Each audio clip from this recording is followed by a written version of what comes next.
ತಣ್ಣಗಾಗಿದ್ದ ರೇಣುಕಾಸ್ವಾಮಿ ಕೊಲೆ ಪ್ರಕರಣಕ್ಕೆ ಮತ್ತೆ ಜೀವ ಸಿಕ್ಕಿದೆ. ಡಿ ಗ್ಯಾಂಗ್ ಜಾಮೀನು ಅರ್ಜಿ ವಿಚಾರಣೆಗೆ ಬಂದಿದ್ದು ಕೇಸ್ಗೆ ಟ್ವಿಸ್ಟ್ ಕೊಟ್ಟರು ದರ್ಶನ್ ವಕೀಲರು. ಪೊಲೀಸರು ಸಲ್ಲಿಸಿರುವಂತ ಚಾರ್ಜ್ ಶೀಟ್ ನಲ್ಲಿ ತಪ್ಪುಗಳಿದ್ದಾವೆ ಅಂತ ಹುಡುಕಿ ದರ್ಶನ್ ಪರ ವಕೀಲರು ವಾದಕ್ಕಿಳಿದಿದ್ರು. ಕಾಕಿ ಮೇಲೂ ಕೂಡ ಅನುಮಾನವನ್ನ ಹೊರಹಾಕಿದ್ರು. ಕೊನೆಗೆ ಕೋರ್ಟ್ನಲ್ಲಿ ಏನಾಯ್ತು ಆ ಕುರಿತ ಸಮಗ್ರ ವರದಿ ಇಲ್ಲಿದೆ.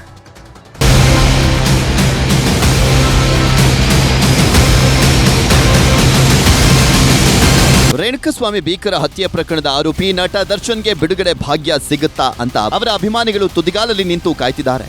ಜೈಲು ಸೇರಿ 100 ದಿನ ಕಳೆದ ಮೇಲೆ ಈಗ ದರ್ಶನ್ ಜಾಮೀನು ಅರ್ಜಿ ಮೇಲಿನ ವಾದ ಶುರುವಾಗಿದೆ.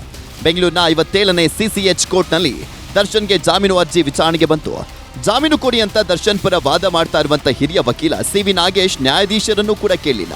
ಆದ್ರೆ ದರ್ಶನ್ಗೆ ಯಾಕೆ ಬೇಲ್ ಕೊಡಬೇಕು ಅನ್ನೋದಕ್ಕೆ ಇರುವಂತ ಎಲ್ಲಾ ಕಾರಣಗಳನ್ನ ಉಲ್ಲೇಖಿಸಿದ್ರು.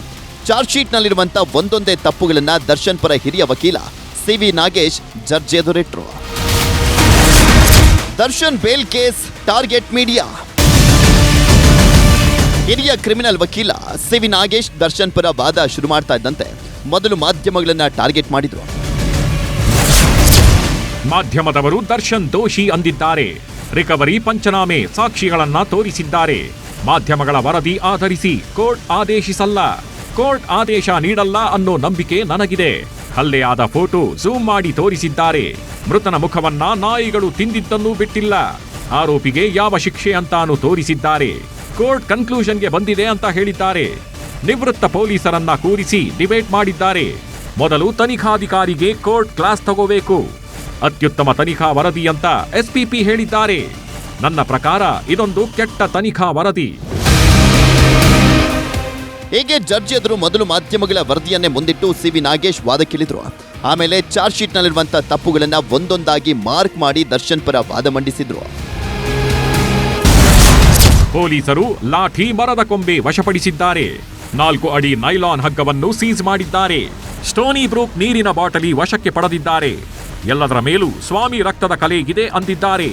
ಜೂನ್ 9ಕ್ಕೆ ಇದೆಲ್ಲವನ್ನು ರಿಕವರಿ ಅಂತ ತೋರಿಸಿದ್ರು.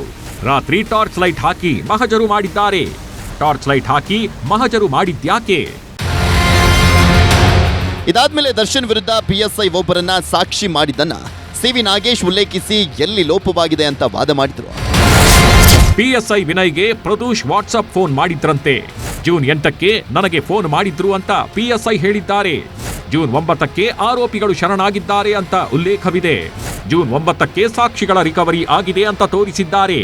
ಜೂನ್ 10ಕ್ಕೆ ಶರಣಾದ ಆರೋಪಿಗಳ ಸ್ವ ಇಚ್ಛಾ ಹೇಳಿಕೆ ದಾಖಲಾಗಿದೆ. ಜೂನ್ 11ಕ್ಕೆ ಆರೋಪಿ ದರ್ಶನ್ರನ್ನ ಬಂಧಿಸಲಾಗಿದೆ. ಜೂನ್ 12ಕ್ಕೆ ಎಲ್ಲ ಆರೋಪಿಗಳ ಹೇಳಿಕೆ ದಾಖಲಿಸಿದ್ದಾರೆ. ಸಮಗ್ರ ತನಿಖೆ ನಡೆಸದೆ 3 ದಿನದಲ್ಲೇ ಹೇಳಿಕೆ ದಾಖಲಿಸಿದ್ದು ಹೇಗೆ? ಇದರಲ್ಲಿ ಸಾಕ್ಷ್ಯ ತಿರುಚುವಿಕೆ ಆಗಿರೋದು ಎದ್ದು ಕಾಣಿಸ್ತಿದೆ. ಹೀಗೆ ಸಿ.ವಿ. ನಾಗೇಶ್ ದರ್ಶನ್ ಪರ ವಾದಕ್ಕಿಳಿದ್ರು. ಆಮೇಲೆ ಪಟ್ಟಣಿಗರ ಶೆಡ್ ಸೆಕ್ಯೂರಿಟಿ ಹೇಳಿಕೆಯಲ್ಲೂ ವ್ಯತ್ಯಾಸಗಳಿವೆ ಅಂತ ವಾದಕ್ಕಿಳಿದ್ರು. ಪಟ್ಟಣಗೆರೆ ಶೆಡ್ ಸೆಕ್ಯೂರಿಟಿ ಗಾರ್ಡ್ನ 164 ಹೇಳಿಕೆಯಲ್ಲಿ ತಪ್ಪುಗಳಿವೆ.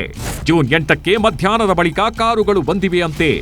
ಆದ್ರೆ ಕಾರಲ್ಲಿ ಯಾರೆಲ್ಲ ಅಂತ ಅವನು ಮಾಹಿತಿ ನೀಡಿಲ್ಲ. ಜೂನ್ 9ಕ್ಕೆ ಪೊಲೀಸರು ಏನೇನೋ ತಗೊಂಡು ಹೋದ್ರಂತೆ. ಅವನು ಉತ್ತರ ಭಾರತದವನು, ಕನ್ನಡ ಸರಿಯಾಗಿ ಬರಲ್ಲ. ಇದೆಲ್ಲ ನೋಡ್ತಿದ್ರೆ ಕ್ಲಾಸಿಕ್ ಇನ್ವೆಸ್ಟಿಗೇಷನ್ ಅನ್ನಿಸ್ತಿಲ್ಲ. ಇದಾದ್ಮೇಲೆ ದರ್ಶನ್ ಹಾಕಿದ್ದಂತ ಬಟ್ಟೆಗಳು, ರಿಕವರಿ ಆದ ವಸ್ತುಗಳು, ಮನೆ ಕೆಲಸದವರ ಹೇಳಿಕೆ, ದರ್ಶನ್ ಚಪ್ಪಲಿ, ಶೂಗಳಲ್ಲಿರುವಂತ ವ್ಯತ್ಯಾಸಗಳನ್ನೆಲ್ಲ ಸಿ.ವಿ. ನಾಗೇಶ್ ಹೈಲೈಟ್ ಮಾಡಿದ್ರು. ದರ್ಶನ್ ಸ್ವಇಚ್ಛಾ ಹೇಳಿಕೆಯಲ್ಲಿ ಚಪ್ಪಲಿ ಧರಿಸಿದ್ದಾಗಿ ಹೇಳಿದ್ದಾರೆ. ಆದ್ರೆ ಚಾರ್ಜ್ ಶೀಟ್ನಲ್ಲಿ ಶೂ ಅಂತ ಮೆನ್ಷನ್ ಆಗಿದೆ. ಹಾಗಿದ್ರೆ ದರ್ಶನ್ ಧರಿಸಿದ್ದು ಚಪ್ಪಲಿಯೋ ಶೂವನ್ನೋ? Darshan black T shirt, blue jeans ಅಂತ ಹೇಳಿಲ್ಲ. ವಿಜಯಲಕ್ಷ್ಮಿ ಮನೆಯಲ್ಲಿ ತುಂಬಾ ಬಟ್ಟೆ, ಶೂಗಳನ್ನ ತೋರಿಸಿದ್ದಾರೆ. ಆದ್ರೆ black T shirt, blue jeans, shoe ಮಾತ್ರ ತಂದಿದ್ದಾರೆ. ಇದೆಲ್ಲವನ್ನು 2 ದಿನ ಟೈಮ್ ತಗೊಂಡು ರಿಕವರಿ ಮಾಡಿದ್ದಾರೆ. ಜೂನ್ 14 ಮತ್ತು 15ಕ್ಕೆ 2 ದಿನ ರಿಕವರಿ ಮಾಡಬೇಕಿತ್ತ. ಘಟನೆ ವೇಳೆ ಮನೆಯಲ್ಲಿ ಬಟ್ಟೆ, ಚಪ್ಪಲಿ ಇಟ್ಟಿದ್ದಾಗಿ ತಿಳಿಸಿದ್ರು. ಮನೆಗೆ ಹೋಗಿ ನೋಡಿದಾಗ ಒಗೆದು ಒಣಗಿ ಹಾಕಿದ್ರಂತೆ. ಮನೆ ಕೆಲಸದಾಕೆ ಸರ್ಫ್ನಲ್ಲಿ ನೆನೆಸಿ ಸೋಪು ಹಾಕಿ ಒಗೆದಿದ್ರಂತೆ. ಕೈಯಿಂದ ಕುಕ್ಕಿ ಒಗೆದಿದ್ದಾಗಿ ಮನೆ ಕೆಲಸದಾಕೆ ಹೇಳಿದ್ದಾರೆ. ಇದೆಲ್ಲ ಒಂದು ರೀತಿ ಅರೇಬಿಯನ್ ನೈಟ್ ಕಥೆ ಇದ್ದ ಹಾಗಿದೆ. ದರ್ಶನ್ ಧರಿಸಿದ್ದ ಚಪ್ಪಲಿ ಶೂ ಆಗಿ ಬದಲಾಗಿದ್ದು ಮ್ಯಾಜಿಕ್ ನಂತಿದೆ. ಜೂನ್ 2ಕ್ಕೆ ದರ್ಶನ್ಗೆ ರಾಜಕಾರಣಿ 37 ಲಕ್ಷ ಕೊಟ್ಟಿದ್ರು. ಆದ್ರೆ ರೇಣುಕಾಸ್ವಾಮಿ ಹತ್ಯೆಗೆ 37 ಲಕ್ಷ ಸಂಗ್ರಹಿಸಿದ್ರು ಅಂತಿದೆ. ಒಳ್ಳೆ ಟ್ರಾಜಿಡಿ ಕಥೆ ತರ ಪೊಲೀಸರು ತನಿಖೆ ಮಾಡಿದ್ದಾರೆ ಅನ್ನಿಸ್ತಿದೆ. Criminal lawyer CV. ನಾಗೇಶ್ ವಾದದ ಸರಣಿ ಹೀಗೆ ಮುಂದುವರೆದಿತ್ತು. ದರ್ಶನ್ ಅವರಿಗೆ ಸಂಬಂಧಪಟ್ಟಂತೆ ತನಿಖೆನೇ ಸರಿಯಾಗಿಲ್ಲ ಎನ್ನುವ ಮೂಲಕ ಇಡೀ ಚಾರ್ಜ್ ಶೀಟ್ನ ಬುಡವನ್ನೇ ಸಿ.ವಿ. ನಾಗೇಶ್ ಅಲ್ಲಾಡಿಸುವ ಪ್ರಯತ್ನವನ್ನು ಮಾಡಿದ್ದಾರೆ. ಇವತ್ತು ಸುಮಾರು 2 ಗಂಟೆಗಳ ಕಾಲ ಸಿ.ವಿ. ನಾಗೇಶ್ ಮಂಡಿಸಿದಂತ ವಾದ ಆಲಿಸಿದ ನ್ಯಾಯಾಧೀಶರು ನಾಳೆ ಮಧ್ಯಾಹ್ನ 12:30ಕ್ಕೆ ವಿಚಾರಣೆಯನ್ನ ಮುಂದೂಡಿದ್ದಾರೆ. ಚಾರ್ಜ್ ಶೀಟ್ನಲ್ಲಿ ದೋಷಾರೋಪಣಾ ಪಟ್ಟಿನಲ್ಲಿ ಏನೇನು ಲೂಪೋಲ್ಸ್ ಇದೆ ಅಂದ್ರೆ ನಾವು ಬೇಲ್ ತಗೊಳ್ಳಕ್ಕೆ ಯಾವ್ಯಾವ ವಾದಗಳನ್ನ ನಮ್ಮ ಪರವಾಗಿದ್ದಾವೆ ಚಾರ್ಜ್ ಶೀಟ್ ಅಲ್ಲಿ ಅನ್ನೋದನ್ನ ನಾವು ಇವತ್ತು senior councillor C V. Nagesh sir ಇವತ್ತು ವಾದ ಮಾಡಿದ್ದಾರೆ. ಮುಂದುವರೆದ ವಿಚಾರಣೆಗೆ ನಾಳೆಗೆ ಹಾಕೊಂಡಿದ್ದಾರೆ. ನಮ್ದೇನು ಉಳಿದಂತ ಏನು ವಾದಗಳಿದಾವೆ ಅಂದ್ರೆ ನಮ್ಮ ಪರವಾಗಿ ಅಂದ್ರೆ ಬೇಲ್ ಸಿಗುವಂತ ಅಂಶಗಳು ಏನೇನಿದೆ ಅದನ್ನ ನಾಳೆಗೆ ನಾವು ವಾದ ಮುಂದುವರಿಸ್ತೀವಿ. ಇದುವರೆಗೂ ಅದನ್ನ ಇವತ್ತು ಕೋರ್ಟಲ್ಲಿ ವಿಚಾರಣೆ ನಡೆದಿದೆ. ಆ ಅಂಶಗಳು ಅಂದ್ರೆ ತನಿಖಾಧಿಕಾರಿಗಳು ಯಾವ ಅಂದ್ರೆ ಈ ಘಟನೆ ನಡೆದಂತ ದಿನದಿಂದ ಹಿಡಿದು ಈ ಆರೋಪಿಗಳನ್ನ ಅರೆಸ್ಟ್ ಮಾಡುವಂತವ್ರಿಗೂ ಅಂದ್ರೆ ದರ್ಶನ್ ಅವ್ರನ್ನ ಒಳಗೊಂಡಂತೆ ಉಳಿದಂತ ಆರೋಪಿಗಳು ಅರೆಸ್ಟ್ ಮಾಡೋವರೆಗೂ ಸಹ ಯಾವ ರೀತಿಯ ಮ್ಯಾನಿಪುಲೇಷನ್ಸ್ ಮಾಡಿದ್ದಾರೆ, ಯಾವ್ಯಾವ ರೀತಿಯ ಲೋಪದೋಷಗಳಿದೆ ಅನ್ನೋದು ಇವತ್ತು ನಾವು ನ್ಯಾಯಾಲಯಕ್ಕೆ ಸೀನಿಯರ್ ತೋರಿಸಿದ್ದಾರೆ. ಅದು ಮುಂದುವರೆದ ಭಾಗವಾಗಿ ಅಂದ್ರೆ ಉಳಿದಂತ ಏನೇನು ಲೋಪದೋಷಗಳಿದಾವೆ ಅನ್ನೋದನ್ನ ನಾಳೆ ಅದನ್ನ ವಿಚಾರಣೆ ಮುಂದುವರಿಸ್ತೀವಿ. ನಾಳೆನೂ ದರ್ಶನ್ ಪರ ಸಿ.ವಿ. ನಾಗೇಶ್ ವಾದವನ್ನ ಮಂಡಿಸೋದು ಫಿಕ್ಸ್ ಆಗಿದೆ. ದರ್ಶನ್ ಜೊತೆಗೆ ನಾಳೆ ಪವಿತ್ರ ಗೌಡ, ರವಿಶಂಕರ್, ಲಕ್ಷ್ಮಣ್ ಜಾಮೀನು ಅರ್ಜಿ ವಿಚಾರಣೆಗೆ ಬರಲಿದ್ದು ಆರೋಪಿಗಳ ಪರ ವಕೀಲರು ವಾದವನ್ನ ಮಂಡಿಸಲಿದ್ದಾರೆ. ಇನ್ನು ರೇಣುಕಾಸ್ವಾಮಿ ಕೊಲೆ ಕೇಸಿಗೆ ಸಂಬಂಧಪಟ್ಟಂತೆ ಸರ್ಕಾರದ ವಿಶೇಷ ಅಭಿಯೋಜಕ ಪ್ರಸನ್ನಕುಮಾರ್ ಪ್ರತಿವಾದವನ್ನ ಮಂಡಿಸಲಿದ್ದಾರೆ. ಪೊಲೀಸರು ಸಲ್ಲಿಸಿರುವಂತಹ ತನಿಖಾ ವರದಿಯ ಬಗ್ಗೆ ಸಿ.ವಿ. ನಾಗೇಶ್ ಎತ್ತಿರುವಂತಹ ಆಕ್ಷೇಪಗಳಿಗೆ ಒಂದೊಂದಾಗಿ ಪ್ರಸನ್ನಕುಮಾರ್ ಉತ್ತರ ನೀಡುವ ಪ್ರಯತ್ನವನ್ನ ಮಾಡಬಹುದು. ಅಲ್ಲದೆ ಸದ್ಯಕ್ಕೆ ಜಾಮೀನು ಅರ್ಜಿಯ ವಿಚಾರಣೆ ಆಗಿರುವುದರಿಂದ ಪ್ರಕರಣಕ್ಕೆ ಸಂಬಂಧಪಟ್ಟಂತೆ ಹೆಚ್ಚುವರಿ ಚಾರ್ಜ್ ಶೀಟ್ ಸಲ್ಲಿಕೆಗೆ ಇನ್ನೂ ಸಮಯಾವಕಾಶ ಕೇಳಬಹುದು. ನಿರ್ದಿಷ್ಟ ಟೆಕ್ನಿಕಲ್ ಎವಿಡೆನ್ಸ್ಗಳು ಸಿಗಬೇಕಾಗಿರುವಂಥ ಹಿನ್ನೆಲೆಯಲ್ಲಿ ಹೆಚ್ಚುವರಿ ಚಾರ್ಜ್ ಶೀಟ್ ಸಲ್ಲಿಕೆಗೆ ಕೋರ್ಟ್ನ ಅನುಮತಿ ಕೇಳಬಹುದು. ಹೀಗೆ ವಾದ ಪ್ರತಿವಾದ ಆಲಿಸಿ ಕೋರ್ಟ್ ಆದೇಶ ನೀಡಲಿದೆ. ಇದೆಲ್ಲ ನೋಡ್ತಾ ಇದ್ರೆ ರೇಣುಕಾಸ್ವಾಮಿ ಕೊಲೆ ಕೇಸ್ನಲ್ಲಿ ದರ್ಶನ್ ಹಾಗೂ ಪವಿತ್ರ ಗೌಡಗೆ ದಸರಾ ಮುಗಿಯೋದ್ರೊಳಗೆ ಬಿಡುಗಡೆ ಭಾಗ್ಯ ಸಿಗೋದು ಅನುಮಾನ. Manjunath N, crime bureau, news 18. ವಾರದ ಹಿಂದೆ ಡಿ.ಕೆ. ಶಿವಕುಮಾರ್ ಜೊತೆ ಸತೀಶ್ ಜಾರಕಿಹೊಳಿ ಮೀಟಿಂಗ್ ಆಗಿತ್ತು. 4-5 ದಿನಗಳ ಹಿಂದೆ ಪರಮೇಶ್ವರ್ ಮಹದೇವಪ್ಪ ಜೊತೆ ಸತೀಶ್ ಜಾರಕಿಹೊಳಿ ರಹಸ್ಯ ಸಭೆಯನ್ನ ಮಾಡಿದ್ರು. ಈಗ ಖರ್ಗೆ ಅವರನ್ನ ಸೀಕ್ರೆಟ್ ಆಗಿ ಭೇಟಿ ಮಾಡಿ ಬಂದಿದ್ದಾರೆ. ಖರ್ಗೆ ಜಾರಕಿಹೊಳಿ ಭೇಟಿ ಆಗಿದ್ದಾದ್ರೂ ಯಾಕೆ, ಏನೇನ್ ಚರ್ಚೆ ಆಯ್ತು, ಯಾರು ಏನಂದ್ರು, ಎಲ್ಲವೂ ಕೂಡ ನಿಮ್ಮ ಮುಂದೆ.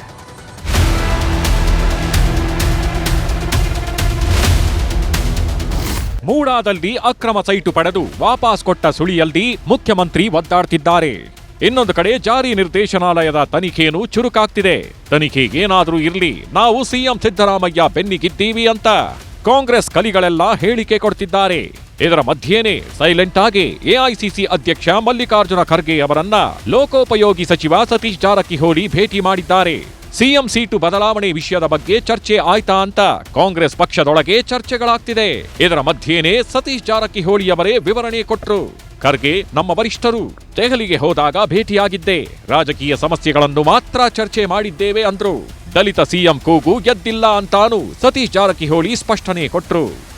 ಖರ್ಗೆ ಅವ್ರು ನಮ್ಮ ವರಿಷ್ಠರು, ಅವ್ರು ಭೇಟಿಯಾಗಲೇಬೇಕು. ಹೋದಾಗ ಭಾಳ ದಿವಸ ಭೇಟಿಯಾಗಿರಕ್ಕೆಲ್ಲ ಆಗಿದ್ದೇವೆ.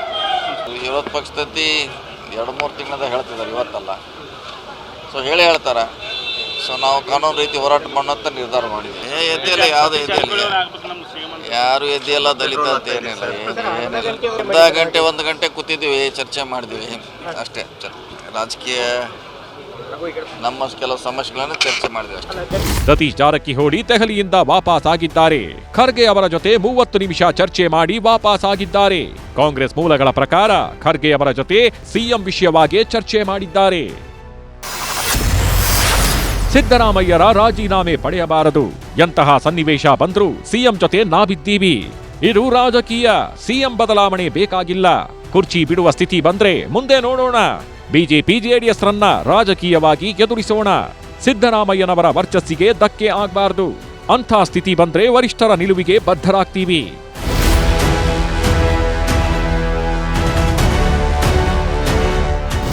ಇದಿಷ್ಟು ಖರ್ಗೆಯವರ ಮುಂದೆ ಸತೀಶ್ ಜಾರಕಿಹೊಳಿ ಮಂಡಿಸಿದ ಬೇಡಿಕೆಗಳು. ಅಲ್ಲಿಗೆ ಯಾರ್ಯಾರು ಮುಖ್ಯಮಂತ್ರಿ ಆಗ್ಬೇಕು ಅಂತ ರೇಸ್ನಲ್ಲಿದ್ದಾರೋ ಅವರಿಗೆಲ್ಲ ಸತೀಶ್ ಜಾರಕಿಹೊಳಿ ದೆಹಲಿಯಲ್ಲಿ ಚೆಕ್ಮೇಟ್ ಇಟ್ಟು ಬಂದಿದ್ದಾರೆ. ಹಾಗಾಗಿನೇ ಎಲ್ಲಾ ನಾಯಕರು ಸಿದ್ದರಾಮಯ್ಯನವರೇ 5 ವರ್ಷ ಮುಖ್ಯಮಂತ್ರಿ ಆಗಿರ್ತಾರೆ ಅಂತಿದ್ದಾರೆ. ಅದರಲ್ಲೂ ಡಿ.ಕೆ. ಸುರೇಶ್, ಶಿವರಾಜ್ ತಂಗಡಗಿ ಅಂಥವರು ಸಿದ್ದರಾಮಯ್ಯರನ್ನ 5 ವರ್ಷ ಯಾರು ಅಲ್ಲಾಡಿಸೋಕಾಗಲ್ಲ ಅಂದ್ರು. ಅವರೇ ನಮ್ಮ ನಾಯಕರು, ಸಿದ್ದರಾಮಯ್ಯನವರೇ ನಮ್ಮ ನಾಯಕರು. ಮುಂದಿನ 5 ವರ್ಷಗಳ ಕಾಲ ಈ ಅವಧಿಯಲ್ಲಿ ಸಂಪೂರ್ಣವಾಗಿ ಅವರೇ ಮುಖ್ಯಮಂತ್ರಿ ಆಗಿರಬೇಕು ಅಂತಕ್ಕಂಥದ್ದು ನಮ್ಮೆಲ್ಲರ ಬಯಕೆ. ಅವರು ಏನು ಈ ಒಂದು ಆರೋಪಗಳೇನು ಬರ್ತಾ ಇದೆ, ಆ ಆರೋಪಗಳಿಂದ ಅತಿ ಶೀಘ್ರದಲ್ಲೇ ಚಾಮುಂಡಿಯ ಆಶೀರ್ವಾದದಿಂದ ಈಚೆ ಬರ್ತಾರೆ ಅಂತಕ್ಕಂಥ ವಿಶ್ವಾಸ ನನಗಿದೆ. ಯಾರು ಕೂಡ ಅಳ್ಳಾಡಿಸ್ಲಿಕ್ಕೆ ಸಾಧ್ಯ ಇಲ್ಲ. ರಾಹುಲ್ ಗಾಂಧಿ ಇರ್ಬೋದು, ಸೋನಿಯಾ ಮೇಡಮ್ ಅವರು ಇರ್ಬೋದು, ಪ್ರಿಯಾಂಕಾ ಮೇಡಮ್ ಇರ್ಬೋದು, ಕೆ.ಸಿ. ವೇಣುಗೋಪಾಲ್ ಇರ್ಬೋದು, ಸುರ್ಜೇವಾಲಾ ಎಲ್ಲರೂ ನಮಗೆ ಸಿದ್ದರಾಮಯ್ಯರ ಜೊತೆಗೆ ಇರಬೇಕು, ಮುಖ್ಯಮಂತ್ರಿಗಳ ಜೊತೆಗೆ ಇರಬೇಕು ಅಂತ ನಮಗೆಲ್ಲರಿಗೂ ಇನ್ಸ್ಟ್ರಕ್ಷನ್ ಇದೆ. ಹೀಗಾಗಿ ಹೈಕಮಾಂಡ್ ಹೇಳೋ ಹೊತ್ನ್ಯಾಗ ಅಂಥ ಪರಿಸ್ಥಿತಿ, ರಾಜೀನಾಮೆ ಕೊಡಿಸೋಂಥ ಪರಿಸ್ಥಿತಿ ಬರೋದಿಲ್ಲ. 5 ವರ್ಷ ಸಿಎಂ ಸಿದ್ದರಾಮಯ್ಯ ಬದಲಾಗಲ್ಲ ಅಂತ ಕೈ ನಾಯಕರು ಹೇಳ್ತಿದ್ದಾರೆ. ಆದ್ರೆ ನಿನ್ನೆ ಸಿಎಂ ದಸರಾ ಉದ್ಘಾಟನೆ ವೇಳೆ 1 ವರ್ಷ ದೇವಿ ಆಶೀರ್ವಾದ ಕೊಟ್ರೆ ಸಾಕು ಅಂದಿದ್ರು. ಇದು ವೈರಲ್ ಕೂಡ ಆಗಿತ್ತು. ಇದಕ್ಕೆ ಸಿಎಂ ಉತ್ತರ ಕೊಟ್ರು. ಮುಂದಿನ ವರ್ಷನೂ ಬರ್ತೀನಿ ಅಂತಷ್ಟೇ ಬೇಡಿಕೊಂಡಿದ್ದು ಅಂದ್ರು. ಪುನಃ ಮತ್ತೆ ದಸರಾ ಮಾಡಲು ನಾವು ಅದ್ರ ಅರ್ಥ ಏನು, ಮುಂದಿನ ವರ್ಷ ಮತ್ತೆ ಪೂಜೆ ಮಾಡ್ತೀವಲ್ಲ. ಸದ್ಯಕ್ಕಂತೂ ಸಿದ್ದರಾಮಯ್ಯನವರ ಕುರ್ಚಿಗೆ ಕಂಟಕ ಇಲ್ಲ. ಒಂದು ವೇಳೆ ಜಾರಿ ನಿರ್ದೇಶನಾಲಯ ಮೂಡಾ ಕೇಸ್ನಲ್ಲಿ ಸಿದ್ದರಾಮಯ್ಯರನ್ನ ಬಿಗಿಯಾಗಿ ಸಿಲುಕಿಸಿದ್ರೆ ಏನ್ ಬೆಳವಣಿಗೆಗಳಾಗುತ್ತೋ ಕಾದು ನೋಡಬೇಕು. Political bureau, news 18. ಮೂಢಾಸ್ತ್ರಕ್ಕೆ ಸಿಎಂ ಜಾತಿಗಣತಿ ಪ್ರತ್ಯಾಸ್ತ್ರವನ್ನ ರೆಡಿ ಮಾಡ್ತಿದ್ದಾರೆ. ಆದ್ರೆ ಜಾತಿಗಣತಿ ವರದಿಗೆ ಸ್ವಪಕ್ಷದಲ್ಲೇ ವಿರೋಧ ವ್ಯಕ್ತವಾಗಿದೆ. ಡಿಕೆ ಬ್ರದರ್ಸ್ ಮಧ್ಯೆ ಜಾತಿ ಗಣತಿ ವಿಷಯದಲ್ಲಿ ಪರ ವಿರೋಧ ಅಭಿಪ್ರಾಯ ವ್ಯಕ್ತವಾಗಿದೆ. ಶಾಮನೂರು ಶಿವಶಂಕರಪ್ಪ ಹೊಸ ಗಣತಿ ಬೇಡಿಕೆಯನ್ನ ಇಟ್ಟಿದ್ದಾರೆ. ಎಲ್ಲದರ ಮಧ್ಯೆ ಕೇಂದ್ರ ಸರ್ಕಾರದ ಡಿಜಿಟಲ್ ಜಾತಿ ಗಣತಿಗೆ ಸಜ್ಜಾಗ್ತಾ ಇದೆ.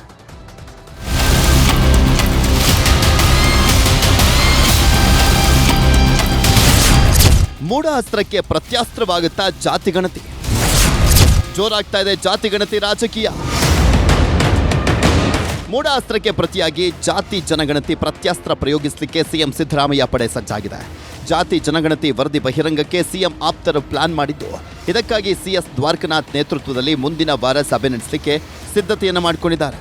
ಕಾಂಗ್ರೆಸ್, ಬಿಜೆಪಿ, ಜೆಡಿಎಸ್ ಶಾಸಕರ ಸಭೆಗೆ ಪ್ಲಾನ್ ಮಾಡಿಕೊಂಡಿದ್ದು, ಈ ಮೂಲಕ ರಾಜೀನಾಮೆ ರಂಪಾಟದಿಂದ ತಪ್ಪಿಸಿಕೊಳ್ಳುವಂತ ತಂತ್ರಗಾರಿಕೆ ನಡೆದಿದೆ. ಜಾತಿ ಗಣತಿ ವರದಿಗೆ ಸ್ವಪಕ್ಷದಲ್ಲೇ ಹೆಚ್ಚಿದ ವಿರೋಧ. ಡಿಕೆ ಬ್ರದರ್ಸ್ ಮಧ್ಯೆನೇ ಜಾತಿ ಜನಗಣತಿ ಒಳೇಟು. ಜಾತಿ ಜನಗಣತಿ ವರದಿಗೆ ಕಾಂಗ್ರೆಸ್ನಲ್ಲೇ ಅಸಮಾಧಾನ ಇರುವಂಥದ್ದು ಹೊರಗೆ ಬರ್ತಾ ಇದೆ. ಕೇಂದ್ರ ಸರ್ಕಾರವು ಜಾತಿ ಗಣತಿ ನಡೆಸ್ತಾ ಇದೆ. ಅದು 1 ವರ್ಷದ ಒಳಗಡೆ ವರದಿ ಬರಲಿದೆ.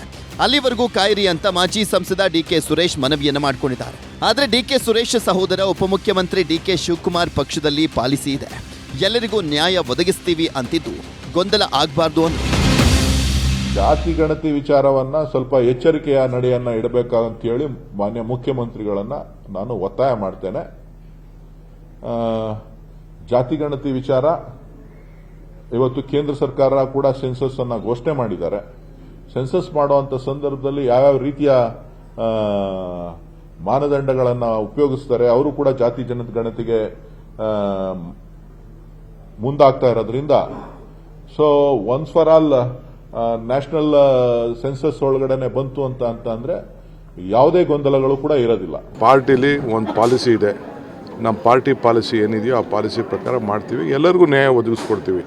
ಯಾರು ಸಿದ್ದರಾಮಯ್ಯನವರಾಗಲಿ, ನಾನಾಗಲಿ, ಇನ್ನೊಬ್ಬರಾಗಲಿ ಏನಾದ್ರು ಲ್ಯಾಪ್ಸಸ್ ಆಗಿತ್ತು ಅಂದ್ರೆ ಅದನ್ನು ಸರಿ ಮಾಡುವಂಥ ಕೆಲಸ ಮುಖ್ಯಮಂತ್ರಿಗಳು ಮಾಡ್ತಾರೆ. ಈಗೇನದೇನು ನಾವೇನು ಗೊಂದಲ ಮಾಡ್ಕೊಳ್ಳೋಂಥ ಸಂದರ್ಭ ಏನಿಲ್ಲ.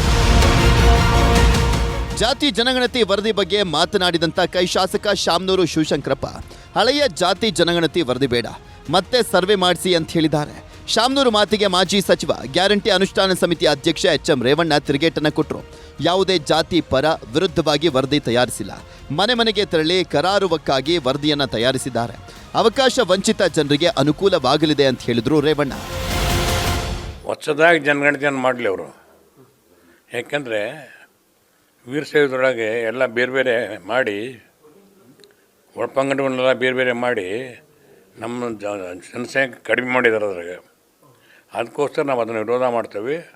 ಹೊಸ ಜನಗಣತಿ ಮಾಡಲಿ, ಚರ್ಚೆ ಮಾಡಲಿ, ಏನಾರ ಮಾಡ್ಕೊಳ್ಳಿ, ಅದನ್ನು ಬಿಟ್ಟು ಬದಲೇ ಹೊಸದಾಗಿ ಮಾಡಲಿ ಅಂತ ನಾವು ಹೇಳೋದು. ಹಳೆ ಒಂದು ಒಪ್ಪೋದಿಲ್ಲ. ಈ ನಮ್ಮ ಜನಗಣತಿ ಮಾತ್ರ ನಾವು ಒಪ್ಪೋದಿಲ್ಲ. ನಾವು ತಪಾಸಣೆ ಆಗಿದೆ. 55 ಕ್ವೆಶ್ಚನರಿಗಳು ಮತ್ತು 100 ಜನ ಎನ್ಯುಮರೇಟರ್ಸ್ ಸೇರಿ ಮನೆ ಮನೆಗೆ ಹೋಗಿ ಕರಾರುವಕ್ಕಾಗಿ ಈ ಒಂದು ಸಮೀಕ್ಷೆಯನ್ನು ಮಾಡಿದ್ದಾರೆ. ಮಾನ್ಯ ಸಿದ್ದರಾಮಯ್ಯನವರು ಇಡೀ ಭಾರತದಲ್ಲೇ ಆಗದೇ ಇರುವಂಥ ಕೆಲಸಗಳನ್ನು ಈ ವರ್ಗಗಳಿಗೆ ಮಾಡ್ತಾ ಇದ್ದಾರೆ. ಅದರಲ್ಲೂ ಒಂದು ಜಾತಿಗಲ್ಲ. ಈ ಸಮೀಕ್ಷೆಯಲ್ಲಿ ಯಾವುದೇ ಜಾತಿ ವಿರುದ್ಧ, ಯಾವುದೇ ಜಾತಿ ಪರ ಅಂತ ಅಲ್ಲ. ಸದ್ಯಕ್ಕೆ ಸಿದ್ದರಾಮಯ್ಯನವರು ಜಾತಿ ಗಣತಿ ವರದಿ ಬಿಡುಗಡೆಗೆ ರೆಡಿಯಾಗ್ತಿದ್ದಾರೆ. ಆದರೆ ಸಿಎಂ ಅಹಿಂದ ಜಾತಿ ಅಸ್ತ್ರಕ್ಕೆ ಒಕ್ಕಲಿಗ ಲಿಂಗಾಯತ ನಾಯಕರ ವಿರೋಧವಿದೆ. ಇದಕ್ಕೆ ಕಾರಣವೂ ಕೂಡ ಇದೆ. ಕಾಂತರಾಜು ಆಯೋಗದ ವರದಿಯೇ ಸಲ್ಲಿಕೆ ಆಗಿದೆ. ಮನೆ ಮನೆಗೆ ತೆರಳಿ ವರದಿಯನ್ನ ರೆಡಿ ಮಾಡಿಲ್ಲ ಅನ್ನುವಂಥ ಆರೋಪ ಇದೆ. ಆಯೋಗದ 55 ಅಂಶಗಳ ವರದಿ ಅವೈಜ್ಞಾನಿಕವಾಗಿದೆ ಅನ್ನುವಂಥದ್ದು ಇನ್ನೊಂದು ವಾದ. 2015ರಲ್ಲಿ ರಾಜ್ಯದ ಜನಸಂಖ್ಯೆ 5.40 ಕೋಟಿ ಅಂತ ಇದೆ. ಈಗ ಆಧಾರ್ ವಿವರಗಳ ಪ್ರಕಾರ 6.90 ಕೋಟಿ ಜನಸಂಖ್ಯೆ ಇದೆ. ಉಳಿದ 1.50 ಜನಸಂಖ್ಯೆಯ ವಿವರ ಕಲೆ ಹಾಕಿಲ್ಲ ಎಂದರ್ಥ ಅನ್ನೋದು ಎರಡು ಪ್ರಬಲ ಸಮುದಾಯಗಳ ವಾದ. ಹಾಗಾಗಿ ಕಾಂತರಾಜು ಆಯೋಗದ ವರದಿ ಅಪೂರ್ಣ, ಕಲ್ಪಿತ ವರದಿ. ಹೊಸ ಆಯೋಗ ರಚಿಸಿ ಮತ್ತೆ ವರದಿ ಸಂಗ್ರಹಿಸಬೇಕು ಅನ್ನುವಂಥದ್ದು ಕಾಂಗ್ರೆಸ್ ಒಳಗೆ ಎದ್ದಿರುವಂಥ ಕೂಗು. ಮೂಡಾಸುಳಿಯಿಂದ ಪಾರಾಗ್ಲಿಕ್ಕೆ ಸಿಎಂ ಜಾತಿಗಣತಿ ಅಸ್ತ್ರ ಮುಂದೆ ತರ್ತಿದ್ದಾರೆ ಅನ್ನೋದು ಜಗಜ್ಜನಿತ. ಆದರೆ ಮೋದಿ ಸರ್ಕಾರನು ದೇಶದಾದ್ಯಂತ ಡಿಜಿಟಲ್ ಜನಗಣತಿಗೆ ಸಿದ್ಧತೆ ಮಾಡಿಕೊಳ್ತಾ ಇದೆ. 1881ರಿಂದ ಪ್ರತಿ 10 ವರ್ಷಕ್ಕೊಮ್ಮೆ ಜನಗಣತಿ ಭಾರತದಲ್ಲಿ ಆಗ್ತಾ ಇತ್ತು. ಆದರೆ 2011ರಿಂದ ದೇಶದಲ್ಲೇ ಜನಗಣತಿಯೇ ಆಗಿಲ್ಲ. ಏಪ್ರಿಲ್ 2020ಕ್ಕೆ ಜನಗಣತಿ ಪ್ರಾರಂಭ ಆಗಬೇಕಾಗಿತ್ತು. ಕೋವಿಡ್-19 ಕಾರಣದಿಂದ ಜನಗಣತಿ ಮುಂದೂಡಿಕೆ ಆಯಿತು.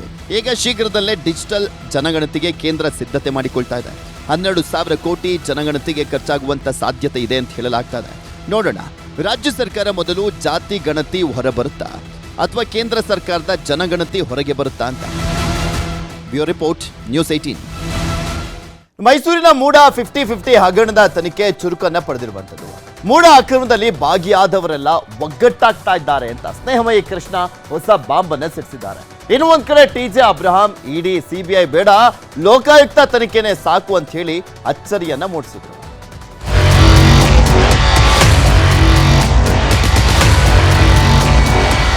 ಮುಖ್ಯಮಂತ್ರಿ ಸಿದ್ದರಾಮಯ್ಯಗೆ ತಲೆನೋವಾಗಿರುವಂತ ಮೂಡ ಹಗರಣದ ತನಿಖೆ ಚುರುಕಾಗಿದೆ.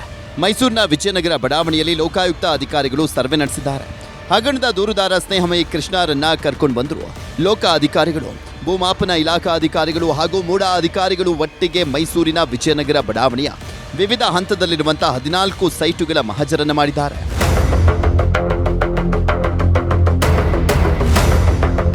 ವಿಜಯನಗರ 3ನೇ ಹಂತದಲ್ಲಿ ಒಂದೇ ಕಡೆ ಇರುವಂತಹ ಖಾಲಿ ನಿವೇಶನ 213, 214, 215, 216 ಸಂಖ್ಯೆಯ 60-40 ಸುತ್ತಳತೆಯ 4 ನಿವೇಶನಗಳ ಮಹಜರು ನಡೆಸಿದ್ರು. Lokayukta SP Udesh, DYSP Malatesh, Mathew Thomas, ದೂರುದಾರ ಸ್ನೇಹಮಯಿ ಕೃಷ್ಣ ಸೇರಿದಂತೆ ಅಧಿಕಾರಿಗಳಿಂದ ಸ್ಥಳ ಪರಿಶೀಲನೆ ನಡೆಯಿತು.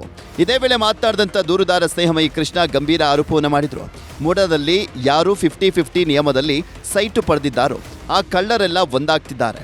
ಹಗರಣದಲ್ಲಿ ಸಿಎಂ ಸಿದ್ದರಾಮಯ್ಯ, ಶಾಸಕ ಜಿಟಿ ದೇವೇಗೌಡ, ಎಚ್.ಸಿ. ಮಹದೇವಪ್ಪ, ಮೂಡ ಪ್ರಾಧಿಕಾರದ ಅಧ್ಯಕ್ಷ ಮರಿಗೌಡ ಒಕ್ಕೂಟ ರಚಿಸಿಕೊಂಡಿದ್ದಾರೆ ಅಂತ ಗುಡುಗಿದ್ರು. ಸರ್, 50 ಅನ್ನೋ ಪದದಲ್ಲಿ ಯಾರು ಅಕ್ರಮ ನಿವೇಶನಗಳು ಪಡೆದಿದ್ದಾರೆ ಅವರೆಲ್ಲರೂ ಕೂಡ ಒಂದಾಗ್ತಾ ಇದ್ದಾರೆ. ಒಂದು ಕೂಟವನ್ನು ರಚಿಸಿಕೊಂಡು ಈ ಪ್ರಕರಣದ ವಿರುದ್ಧ, ಅಂದರೆ ನಾನೇನು ಪ್ರಕರಣ ದಾಖಲೆ ಮಾಡಿದ್ರೆ ಅದ್ರ ವಿರುದ್ಧ ಯಾವ ರೀತಿ ಹೋರಾಟ ಮಾಡಬೇಕು, ನನ್ನ ಹೋರಾಟವನ್ನು ಯಾವ ರೀತಿ ಹತ್ತಿಕ್ಕಬೇಕು ಅನ್ನೋದ್ರ ಬಗ್ಗೆ ಚರ್ಚೆಗಳು ನಡೆಸ್ತಾ ಇದ್ದಾರೆ. ಮೈಸೂರು ನಗರ ಅಭಿವೃದ್ಧಿ ಪ್ರಾಧಿಕಾರ 50 ಅನ್ನೋ ಪದದಲ್ಲಿ ಏನು ಅಕ್ರಮ ಭಾರಿ ಬ್ರಹ್ಮಾಂಡ ಭ್ರಷ್ಟಾಚಾರ ನಡೆದಿದೆ, ಆ ಎಲ್ಲದರ ವಿರುದ್ಧ ತನಿಖೆ ಮಾಡಿಸೋದಕ್ಕೆ ನಾನು ಹೋರಾಟ ಮಾಡಿದ್ರೆ ಗೊತ್ತಾಗಿರೋದ್ರಿಂದ ಈಗ ಅವರು ಕೂಡ ಒಂದಾಗಿದ್ದಾರೆ. ಇನ್ನು ಸಿಎಂ ಪತ್ನಿ ಪಾರ್ವತಿಯವರು 14 ಸೈಟ್ಗಳನ್ನು ವಾಪಸ್ ಕೊಟ್ಟಾಗಿದೆ. ಮೂಡ ವಶಕ್ಕೂ ಸಿಕ್ಕಿದೆ. ಈ ದಾಖಲೆಗಳನ್ನು ಪಡೆಯೋಕೆ ಇವತ್ತು ಮತ್ತೊಬ್ಬ ದೂರುದಾರ ಟಿಜೆ ಅಬ್ರಹಾಂ ಬಂದಿದ್ರು. ದಾಖಲೆ ಪರಿಶೀಲಿಸಿ ಸಿಎಂ ಸಿದ್ದರಾಮಯ್ಯನವರು ಮೊದಲೇ ಸೈಟು ವಾಪಸ್ ಕೊಡಬೇಕಾಗಿತ್ತು ಅಂತ ಮಾತಲ್ಲೇ ತಿವಿದ್ರು. ಅದೆಲ್ಲಕ್ಕಿಂತ ಮುಖ್ಯವಾಗಿ ಇಡಿ ಸಿಬಿಐ ತನಿಖೆಗಿಂತ ಲೋಕಾಯುಕ್ತ ತನಿಖೆಯ ಶ್ರೇಷ್ಠ ಅಂತ ಹೇಳಿದ್ದು ಅಚ್ಚರಿಯನ್ನು ಹುಟ್ಟಿಸಿದೆ. ಲೋಕಾಯುಕ್ತ ಬೇಡಪ್ಪ, ಯಾಕೆ ಬೇಕು ನಿಮಗೆ? ಯಾಕೆ ಬೇಕು ಅಂತ ಅವ್ರಿಗೇನು ಕೊಂಬಿದೆಯಾ? ಅವ್ರೇನು ಎಕ್ಸ್ಟ್ರಾರ್ಡ್ರಿ ಮನುಷ್ಯರ? ಕರ್ನಾಟಕದಲ್ಲಿ ಇಲ್ಲದೆ ಇರೋ ಆಫೀಸರ್ಗಳು, ಕರ್ನಾಟಕದಲ್ಲಿರೋ ಆಫೀಸರ್ಗಳಿಗಿರೋ ಬುದ್ಧಿಗಿಂತಲೂ ಅವ್ರಿಗೆ ಸ್ಪೆಷಲ್ ಆಗಿ ಕೊಟ್ಟವ್ರಾ? ನಾನು 22 ವರ್ಷದಿಂದ ನಾನು ಲೋಕಾಯುಕ್ತ ಈ ಪೊಲೀಸು ಜೊತೆ ನನ್ನ ಸಂಪರ್ಕ ಇದೆ. ಎಂಥ ಎಕ್ಸಲೆಂಟ್ ಆಫೀಸರ್ಸ್ ಇರೋದು. ಅವ್ರ ಕೈಯಲ್ಲಿ ಏನಾದ್ರು ಆಗದಿರೋದ್ರೆ ಹೇಳಕ್ಕೆ ಹೇಳ್ರಿ. ಸಿಬಿಐನವ್ರ ಕೈಲಿ ಸೋತ್ರೆ ಆ ಕೇಸ್ ತಂದು ಕೊಡಕ್ಕೆ ಹೇಳ್ರಿ. ನಮ್ಮ ಲೋಕಾಯುಕ್ತ ಪೊಲೀಸ್ ಅವ್ರು ಮಾಡ್ತಾರೆ. ಇಷ್ಟೆಲ್ಲದರ ಮಧ್ಯೆ ನಿನ್ನೆ ಜಿಟಿ ದೇವೇಗೌಡ ಸಿಎಂ ಸಿದ್ದರಾಮಯ್ಯನವರ ಪರ ಭರ್ಜರಿ ಬ್ಯಾಟಿಂಗ್ ಮಾಡಿದ್ರು. ಇದು ಬಿಜೆಪಿ ಮತ್ತು ಜೆಡಿಎಸ್ನವರನ್ನ ಇವತ್ತು ಕೆರಳಿಸಿತ್ತು. ಸಾರಾ ಮಹೇಶ್, ಸಿಟಿ ರವಿ ಸೇರಿದಂತೆ ಅನೇಕರು ಜಿಟಿ ದೇವೇಗೌಡರ ಮೇಲೆ ಹರಿಹಾಯ್ದ್ರು. ಸಿದ್ದರಾಮಯ್ಯನವರು 136 136 ಜನ ಟಿಕೆಟ್ ಗೆದ್ದಿದ್ದಾರೆ. ಆ ರಾಜೀನಾಮೆ ಕೊಟ್ಬಿಡಿ. ಕೊಡ್ಬೇಕಾ? ತೋರಿಸ್ಬಿಡಪ್ಪ ಯಾವ ಕಾನೂನು ನೋಡುವ. ಅದ್ಯಾವ ಕಾನೂನು ರಾಜೀನಾಮೆ ಕೊಡು ಅಂತ ಹೇಳೋದೇ. ಅದೇ GT ದೇವೇಗೌಡರು ಬೆಂಗಳೂರಿಂದ ಮೈಸೂರಿಗೆ ಪಾದಯಾತ್ರೆ ಮಾಡಿದರು. ಯಾತಕ್ಕೆ ಮಾಡಿದ್ರು ಪಾದಯಾತ್ರೆ? ಸಿದ್ದರಾಮಯ್ಯನವರು ಮುಂದುವರಿರಿ ಅಂತ ಮಾಡಿದ್ದು. ಅವರೇ ನೇತೃತ್ವ ವಹಿಸಿದ್ರು GT ದೇವೇಗೌಡರು. ಅವ್ರ ಭಾಷಣ ಒಂಚೂರು ಟೆಲಿಕಾಸ್ಟ್ ಮಾಡಿಸಿ. ಏನು ಮ್ಯಾಜಿಕ್ ನಡೀತು ಈ ಒಂದು ತಿಂಗಳಲ್ಲಿ ಅಂತ ಕೇಳಿ. ಏನಾದ್ರು ಹೆದರಿಕೆ ಹುಟ್ಟಿಸಿದಾರಾ ಅಂತ ಕೇಳಿ. ಏನೇ ಆಗಲಿ, ಮೂಡಾ ಕೇಸ್ ರಾಜ್ಯ ರಾಜಕೀಯದಲ್ಲಿ ದೊಡ್ಡ ಸದ್ದು ಮಾಡ್ತಾ ಇದೆ. ಯಾರು ಮೂಡಾ ಬಲಿಯಲ್ಲಿ ಕಾಲಚಕ್ರ ಉರುಳಿದಂತೆ ಬಂದಿ ಆಗ್ತಾರೋ ಏನೋ ಕಾದು ನೋಡಬೇಕು. ಕ್ಯಾಮ್ರಾ ಪರ್ಸನ್ ರಾಹುಲ್ ಜೊತೆ Anand KS, news 18 Mysuru. Hezbollah ವಿರುದ್ಧ ಇಸ್ರೇಲ್ ದಾಳಿ ತಣ್ಣಗಾಗುವಂತೆ ಕಾಣ್ತಿಲ್ಲ. ದಾಳಿ ತೀವ್ರ ಸ್ವರೂಪವನ್ನು ಪಡಿತಾ ಇದೆ. ಇಸ್ರೇಲ್ ವಿರುದ್ಧ ಇರಾನ್ ತಿರುಗಿ ಬಿದ್ದಿದೆ. ಇಸ್ರೇಲ್ ಹುಟ್ಟಡಗಿಸ್ತೀವಿ ಅಂತ ಇರಾನ್ ನಾಯಕ ಯುದ್ಧಕ್ಕೆ ಕರೆಯನ್ನ ಕೊಟ್ಟಿದ್ದಾರೆ.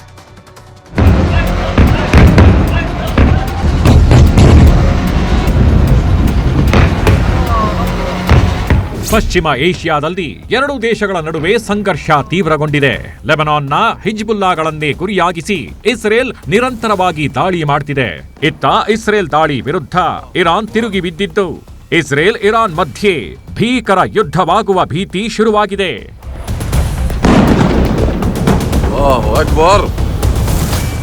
ಹಿಜ್ಬುಲ್ಲಾಗಳ ನಿರ್ನಾಮಕ್ಕೆ ಇಸ್ರೇಲ್ ಪಣ ತೊಟ್ಟಿದ್ದು ಈಗಾಗಲೇ ಹಿಜ್ಬುಲ್ಲಾ ನಾಯಕ ಹಸನ್ ನಸ್ರಲ್ಲಾರನ್ನ ವೈಮಾನಿಕ ದಾಳಿ ಮಾಡಿ ಹತ್ಯೆ ಮಾಡಿತ್ತು. ನಸ್ರಲ್ಲಾ ಜಾಗಕ್ಕೆ ಸೋದರ ಸಂಬಂಧಿ ಹಾಶಿಮ್ ಸೈಫುದ್ದೀನ್ ನೇಮಕ ಆಗಿದ್ದ. ಇಸ್ರೇಲ್ ಪಡೆ ಈ ಹಾಶಿಮ್ ಸೈಫುದ್ದೀನ್ ಗುರಿಯಾಗಿಸಿ ಬೈರೂತ್ನಲ್ಲಿನ ಹಿಜ್ಬುಲ್ಲಾ ಬಂಕರ್ ಮೇಲೆ ವೈಮಾನಿಕ ದಾಳಿ ಮಾಡಿದೆ. ಹಿಜ್ಬುಲ್ಲಾ ಉತ್ತರಾಧಿಕಾರಿ ಹಾಶಿಮ್ ಸೈಫುದ್ದೀನ್ ಸೇರಿ IRGCಯ ಕ್ವಾಡ್ ಅಧಿಕಾರಿಗಳು ಮೃತಪಟ್ಟಿದ್ದಾರೆ ಎಂದು ಇಸ್ರೇಲ್ ಹೇಳಿಕೊಂಡಿದೆ.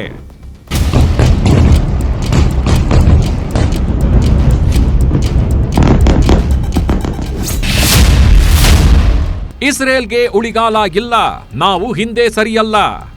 ಇಸ್ರೇಲ್ ವಿರುದ್ಧ ನೂರಾರು ಖಂಡಾಂತರ ಕ್ಷಿಪಣಿ ದಾಳಿ ಮಾಡಿ ಶಕ್ತಿ ಪ್ರದರ್ಶನ ಮಾಡಿದ್ದ ಇರಾನ್ ಈಗ ಸಮರಕ್ಕೂ ಸಜ್ಜಾಗಿದೆ. ಇಂದು ಇರಾನ್ ಸರ್ವೋಚ್ಚ ನಾಯಕ ಅಲಿ ಖಮೇನಿ ತೆಹರಾನ್ನಲ್ಲಿರುವ ಮಸೀದಿಯಲ್ಲಿ 5 ವರ್ಷಗಳ ಬಳಿಕ ಲಕ್ಷಾಂತರ ಜನರನ್ನ ಉದ್ದೇಶಿಸಿ ಮಾತನಾಡಿ ಇಸ್ರೇಲ್ ವಿರುದ್ಧ ಯುದ್ಧಕ್ಕೆ ಕರೆ ನೀಡಿದ್ದಾರೆ. خود رو با او شریک بداند با آن ملت مظلوم و زیر ستم با او کمک کند با او همکاری کند تا دشمن اونجا موفق نشه. اگر دولت اونجا موفق میشد بشود میاد سراغ این نقطه بعدی. ما مسلمان ها سالهای متمادی از این حقیقت غفلت کردیم، نتایجش رو هم دیدیم. ಇಸ್ರೇಲ್ ದಾಳಿಗೆ ಪ್ರತೀಕಾರ ತೀರಿಸಿಕೊಳ್ಳಲು ಇರಾನ್ ಹತ್ಯೆ ಪಟ್ಟಿ ಸಿದ್ಧಪಡಿಸಿದ್ದು ಅದರಲ್ಲಿ ಇಸ್ರೇಲ್ ಪ್ರಧಾನಿ ಬೆಂಜಮಿನ್ ನೆತನ್ಯಾಹು ಹಾಗೂ ರಕ್ಷಣಾ ಸಚಿವ ಯೋ ಗ್ಯಾಲೆಂಟ್ ಹೆಸರು ಅಗ್ರಸ್ಥಾನದಲ್ಲಿದೆ ಎಂಬ ಸುದ್ದಿ ಹರಿದಾಡ್ತಿದೆ. ಹೀಗಾಗಿ ಇಸ್ರೇಲ್ ಕೂಡ ಇರಾನ್ನ ತೈಲ ಉದ್ಯಮದ ವಿರುದ್ಧ ದೊಡ್ಡ ಪ್ರಮಾಣದ ವೈಮಾನಿಕ ದಾಳಿ ನಡೆಸುವ ಸಾಧ್ಯತೆ ಇದೆ. ಒಂದು ವೇಳೆ ದಾಳಿಯಾದ್ರೆ ಇದರಿಂದಾಗಿ ಹಲವು ದೇಶಗಳಲ್ಲಿ ತೈಲ ಬಿಕ್ಕಟ್ಟು ಭೀತಿ ಶುರುವಾಗುವ ಸಾಧ್ಯತೆ ಇದೆ. Bureau report, news 18. ಸಾಂಸ್ಕೃತಿಕ ನಗರಿ ಮೈಸೂರಿನಲ್ಲಿ ದಸರಾ ಸಂಭ್ರಮ ಕಳೆಗಟ್ಟಿದೆ. ನವರಾತ್ರಿಯ 2ನೇ ದಿನವಾದಂಥ ಇಂದು ಮಕ್ಕಳ ದಸರಾ ನೋಡುಗರ ಮನಸೂರೆಗೊಳಿಸಿದೆ. ಮೈಸೂರು ವೈಭವದ ಜೊತೆಗೆ ಶ್ರೀರಂಗಪಟ್ಟಣದ ದಸರಾ ದರ್ಬಾರ್ನ ಕಂಪ್ಲೀಟ್ ರಿಪೋರ್ಟ್ ನಿಮ್ಮುಂದೆ. ಮೈಸೂರು ದಸರಾ ಅಂದ್ರೇನೆ ಅದೊಂದು ವೈಭವ, ಅದೊಂದು ಸಂಭ್ರಮ. ವರ್ಷಕ್ಕೊಮ್ಮೆ ಬರೋ ನಾಡ ಹಬ್ಬಕ್ಕೆ ದೇಶ ವಿದೇಶಿಗರೆಲ್ಲರೂ ಕೂಡ ಕಾದು ಕುಂತಿರ್ತಾರೆ. ಅರಮನೆ ಅಂಗಳದಲ್ಲಿ 9 ದಿನವೂ ನವಮಾಸದಂತೆ ಸಿಂಗಾರಗೊಂಡಿರುತ್ತೆ. ಯುವ ದಸರಾ, ಮಕ್ಕಳ ದಸರಾ, ಯೋಗ ದಸರಾ, ಅಬ್ಬಬ್ಬಾ, ಒಂದ ಎರಡ ನೋಡುವುದಕ್ಕೆ ಕಣ್ಣೆರಡು ಸಾಲದು. ಬೆಳಗ್ಗೆ 7 ಗಂಟೆಗೆ ಅರಮನೆ ಆವರಣದಲ್ಲಿ ದಸರಾ ಸಂಭ್ರಮ ಶುರುವಾಗಿತ್ತು. ಟೌನ್ ಹಾಲ್ ಮುಂಭಾಗದಲ್ಲಿ ಪಾರಂಪರಿಕ ಜಾವಾ ಮೋಟಾರ್ ಸೈಕಲ್ ಸವಾರಿ ನಡೆಯಿತು.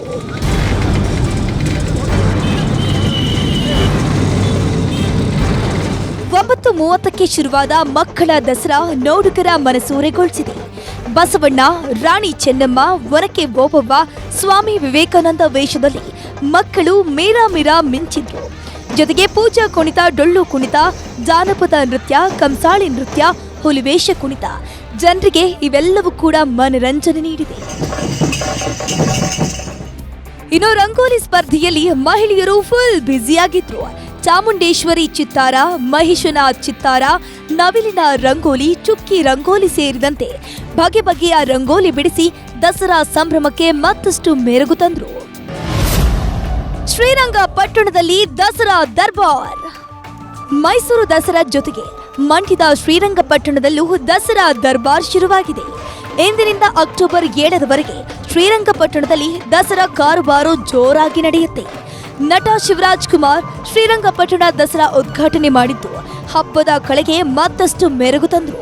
ಈ ಮಧ್ಯೆ ಹಿರಣ್ಯ ಅನ್ನೋ ಆನೆ ಅಡ್ಡಾದಿಡ್ಡಿ ಓಡಾಡ್ತಿದ್ದಂತೆ ಜನ ಕಂಗಾಲಾಗಿ ಹೋಗ್ಬಿಟ್ರು. ಶ್ರೀರಂಗಪಟ್ಟಣದ ಜಂಬೂ ಸವಾರಿಗೆ ಕಲಾ ತಂಡಗಳದ್ದೇ ಸಂಭ್ರಮ. ಕಿರಂಗೂರು ಬನ್ನಿ ಮಂಟಪದಿಂದ ರಂಗನಾಥ ಮೈದಾನದವರೆಗೆ ಅದ್ದೂರಿ ಜಂಬೂ ಸವಾರಿ ನಡೆಸಲಾಯಿತು. ಒಟ್ನಲ್ಲಿ ವಿಶ್ವವಿಖ್ಯಾತ ದಸರಾ ದಿನೇ ದಿನೇ ರಂಗೇಳ್ತಿದ್ದು ಪ್ರವಾಸಿಗರನ್ನ ಕೈ ಬೀಸಿ ಕರೀತಾ ಇದೆ. ಮೈಸೂರಿನಿಂದ ಪ್ರೇಮ್ ಕುಮಾರ್ ಜೊತೆ ಸುನಿಲ್, ನ್ಯೂಸ್ 18 ಮಂಡ್ಯ. ಈಗ ರಾಜ್ಯ ದೇಶದ ವಿದೇಶ ಸುದ್ದಿಗಳನ್ನ ನೋಡ್ತಾ ಹೋಗೋಣ. ಹಿಮಾಚಲ ಪ್ರದೇಶದಲ್ಲಿರುವ ಕಾಂಗ್ರೆಸ್ ಸರ್ಕಾರವು ಗ್ಯಾರಂಟಿಯಿಂದಾಗಿ ಉಂಟಾದ ಆರ್ಥಿಕ ಬಿಕ್ಕಟ್ಟನ್ನ ಪರಿಹರಿಸಿಕೊಳ್ಳಲು ಟಾಯ್ಲೆಟ್ ಟ್ಯಾಕ್ಸ್ ಶುರು ಮಾಡಿದೆ. ನಗರ ಪ್ರದೇಶದಲ್ಲಿರುವ ಮನೆಗಳಲ್ಲಿ ಎಷ್ಟು ಟಾಯ್ಲೆಟ್ ಇದೆ ಅಂತ ಪತ್ತೆ ಮಾಡಿ 25 ರೂಪಾಯಿ ತೆರಿಗೆ ಹಾಕಲು ಕಾಂಗ್ರೆಸ್ ಸರ್ಕಾರ ಮುಂದಾಗಿದೆ.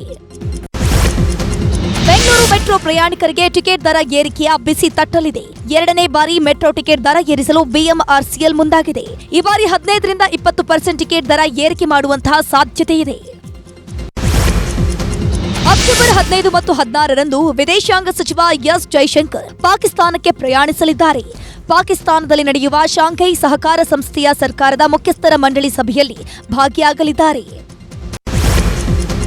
ರಾಜಸ್ಥಾನದ ಜೈಪುರ ವಿಮಾನ ನಿಲ್ದಾಣಕ್ಕೆ ಬಾಂಬ್ ಬೆದರಿಕೆ ಹಾಕಲಾಗಿದೆ. ಇಮೇಲ್ ಮೂಲಕ ಜೈಪುರ ವಿಮಾನ ನಿಲ್ದಾಣಕ್ಕೆ ಬಾಂಬ್ ಬೆದರಿಕೆ ಹಾಕಲಾಗಿದ್ದು ಸಿಐಎಸ್ಎಫ್ನಿಂದ ತಪಾಸಣೆ ಮಾಡಲಾಗಿದೆ. ಹೈತಿಯಲ್ಲಿ ಗ್ಯಾಂಗ್ ದಾಳಿ ನಡೆದಿದ್ದು ಗುಂಡಿನ ದಾಳಿಗೆ 20 ಮಂದಿ ಬಲಿಯಾಗಿದ್ದಾರೆ. ಕಡಲ ತೀರದ ನಗರವಾದ ಪಾಂಟ್ ಸೊಂಡೆ ಎಂಬಲ್ಲಿಗೆ ನುಗ್ಗಿದಂತಹ ಗ್ರ್ಯಾಂಡ್ ಗ್ರೀಫ್ ಎಂಬ ಸಂಘಟನೆಯ ಸದಸ್ಯರು ಮನಸು ಇಚ್ಛೆ ಗುಂಡಿನ ದಾಳಿ ನಡೆಸಿದ್ದಾರೆ. ಥೈಲ್ಯಾಂಡ್ನಲ್ಲಿ ರಣಮಳೆಗೆ ಚಿಯಾಂಗ್ ಮಾಯ್ನಲ್ಲಿರುವಂತಹ ಎಲಿಫೆಂಟ್ ನೇಚರ್ ಪಾರ್ಕ್ ಮುಳುಗಡೆಯಾಗಿದೆ. ಪಾರ್ಕ್ನಲ್ಲಿರುವಂತಹ ಆನೆಗಳನ್ನು ಸ್ಥಳಾಂತರ ಮಾಡುವ ಕಾರ್ಯವಾಗುತ್ತಿದ್ದು ಆನೆಗಳು ಪ್ರವಾಹದ ನೀರಿನಲ್ಲಿ ಸಿಲುಕಿ ಹೊರಗೆ ಬರಲಾರದೆ ಪರದಾಟ ನಡೆಸುತ್ತಿದೆ. ಮಾರ್ಟಿನ್ ಸಿನಿಮಾ ನಿರ್ದೇಶಕ ಎಪಿ ಅರ್ಜುನ್ ಸಿನಿಮಾ ಪ್ರಚಾರದಲ್ಲಿ ತನ್ನ ಹೆಸರು ಕೈಬಿಟ್ಟಿರೋದನ್ನ ಪ್ರಶ್ನಿಸಿ ಹೈಕೋರ್ಟ್ಗೆ ಅರ್ಜಿಯನ್ನ ಹಾಕಿದ್ರು. ಸದ್ಯ ವಿಚಾರಣೆ ನಡೆಸಿದ ಹೈಕೋರ್ಟ್ ಮಾರ್ಟಿನ್ ನಿರ್ಮಾಪಕ ವಾಸವಿ ಎಂಟರ್ಪ್ರೈಸಸ್ಗೆ ನೋಟಿಸ್ ಅನ್ನು ಕೊಟ್ಟಿದೆ. ಇದು ಇವತ್ತಿನ ಸೂಪರ್ ಪ್ರೈಮ್ ಅಟ್ 9. ಈಗ ಒಳನೋಟ ಪ್ರಸಾರ ಆಗುತ್ತೆ. ನೋಡ್ತಾ ಇರಿ ನ್ಯೂಸ್ 8. ಜಾಲ ನಮ್ಮದು, ಬಲ ನಿಮ್ಮ.